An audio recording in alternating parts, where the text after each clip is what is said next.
আমি যোৱা বিটিসি ইলেকশনত যেনেকৈ প্ৰতিশ্ৰুতি দিছিলোঁ এইটো কাম কৰি আছোঁ।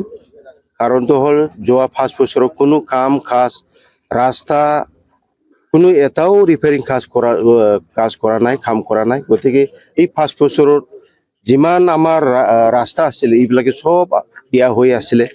এতিয়া আমাৰ চৰকাৰ অহাৰ লগে লগে গোটেইটো আমি এষ্টিমেট বনাব দিছোঁ আৰু প্ৰায় এষ্টিমেট হৈছে, টেণ্ডাৰ বাকী আছে। SOPT বাজেট আমাৰ হৈ গ'ল, ছেপ্টেম্বৰ ভিতৰত আমাৰ ফাণ্ড সোমাব।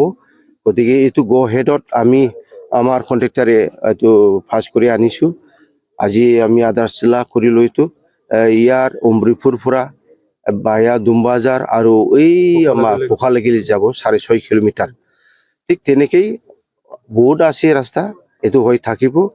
তো মই এই কণ্ট্ৰেক্টাৰ ভাইটি ত্ৰিজন নাৰ্জাৰী অনুৰোধ কৰিছে যাতে ৰাস্তাটো এজ পাৰ এষ্টিমেট হয় আৰু আমাৰ ইয়াত আৰু এক্সপানশ্যন হ'ব আৰু ৱাইডেনিং হ'ব, ৰাস্তা ৰিপেয়াৰিং হ'ব।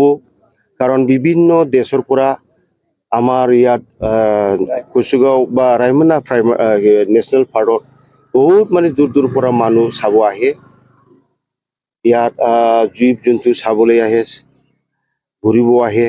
গতিকে আমি এইটো আমাৰ কাৰণে ক্ৰেডিট অঞ্চলৰ কাৰণে বিভিন্ন দেশৰ পৰা আজি আহি আছে আমাৰ ৰায়মনা পাৰ্কত। এইটো আমাৰ কাৰণে খুবেই গৌৰৱ। গতিকে আমি তেওঁৰ কাৰণে আমি সুবিধাটো দিব লাগিব, সুবিধা কৰি দিব লাগিব। সুবিধাটো এইটোৱে, ৰাস্তা ঘাটটো আমি ঠিক কৰিব লাগিব আৰু কমিউনিকেশ্যন যিটো সেইটো আমি ঠিক কৰি দিম। মানে এইটোতো আগৰ পৰাই ইমান বিয়াটো নহয়, হৈ আছোঁ।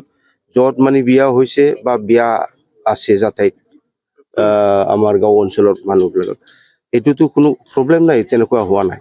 আজিকালি আমাৰ চৰকাৰ বা আমাৰ BTC হোৱাৰ পিছত আগতো নাছিল তেনেকুৱা। এতিয়া আমাৰ গোসাইগাঁওটো চৰাইবিল বা ৰায়মনা ইয়ালৈকে আহোঁতে আগত কিমান আছিলে, 5-6 ঘণ্টা আছিল লাগিছিল। এতিয়া 20 মিনিটত গৈ পায়। তো সেইটোৱে প্ৰমাণটো এইটোৱে আৰু BTC হোৱাৰ পিছত বহুত মানে ডেভেলপ হৈছে।